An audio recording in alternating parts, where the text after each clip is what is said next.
சின்ன கலைவாணர் என்று அழைக்கப்படுகிற நமது விவேக் சார் அவர்களின் நினைவாகவும் அவருடைய துணைவியார் அருமை நண்பர் விவேக் அவர்கள் விட்டு சென்ற பணியை இன்று வரை தொடர்ந்து நடைமுறைப்படுத்தி கொண்டிருக்கிற என் அன்பிற்கினிய சகோதரி அருட்செல்வி விவேக் அவர்கள் வருகை தந்திருக்கிறார்கள். அவர்கள் வருகை என்பது இந்த மாநில கல்லூரிக்கு பெருமை சேர்க்கிறது. அருமை சகோதரி அருட்செல்வி விவேக் அவர்களுடைய இலக்கு 1 கோடி மரக்கன்றுகளை நடுவது என்பது ஒரு மிகப்பெரிய இமாலய சாதனை.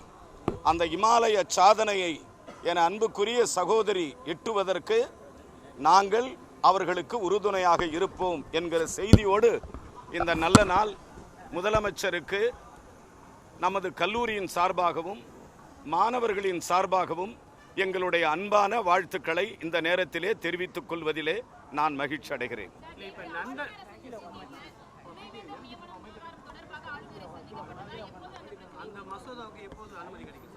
இல்லை, நேற்று மாண்புமிகு ஆளுநரை சட்டமன்றத்தினுடைய சபாநாயகர் பேரவைத் தலைவர் அண்ணன் ஜேசிடி பிரபாகரன் அவர்களும் சட்டத்துறை அமைச்சர் மாண்புமிகு நிர்மல் குமார் அவர்களும் உயர்கல்வித்துறை அமைச்சரும் நானும் மரியாதை நிமித்தமாக மாண்புமிகு ஆளுநரை சந்தித்தோம். அவ்வளவுதான்.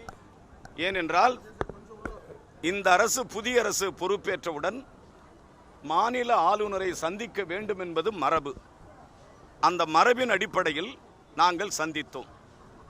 சந்தித்த பொழுது அவருக்கு சட்டமன்றத்தில் அவருடைய பேருரை ஆற்றியதற்காக கவர்னர் உரைக்கு நன்றி தெரிவித்து சட்டமன்றத்தில் தீர்மானங்கள் நிறைவேற்றப்பட்டது. அந்த அடிப்படையிலே நாங்கள் ஒரு மரியாதை நிமித்தமாகத்தான் சென்று அவருக்கு எங்கள் நன்றியை தெரிவித்தோம். வருகிற காலங்களில் தொடருகிற சட்டமன்றம் மிகவும் நேர்த்தியாகவும் மக்களுடைய பிரச்சனைகளை ஜனநாயக முறையில் சட்டமன்றத்தில் விவாதிக்கப்பட வேண்டும். அதற்கு தமிழக அரசு எங்களுடைய முழு ஆதரவை கவர்னர் அவர்களுக்கு தருவோம் என்று நாங்கள் சொன்னோம். மாண்புமிகு கவர்னர் அவர்களும் இந்த அரசு சிறப்பான அரசு, சிறப்பாக செயல்படுகிறது, இந்த அரசுக்கு என்னுடைய வாழ்த்துக்களை தெரிவித்துக் கொள்கிறேன். இந்த வருகிற சட்டமன்ற கூட்டத்தொடர் மிகச் சிறப்பாக நடக்கும், அதற்கு என்னுடைய முழுமையான ஆதரவை தருவேன் என்று மாண்புமிகு ஆளுநர் சொல்லியிருக்கிறார். நன்றி, வணக்கம். பிளே ஸ்டோர் மற்றும் ஆப் ஸ்டோரில் இருந்து பாலிமர் செயலியை QR கோடு மூலம் பதிவிறக்கம் செய்யுங்கள். செய்திகளை உடனுக்குடன் பெறுங்கள்.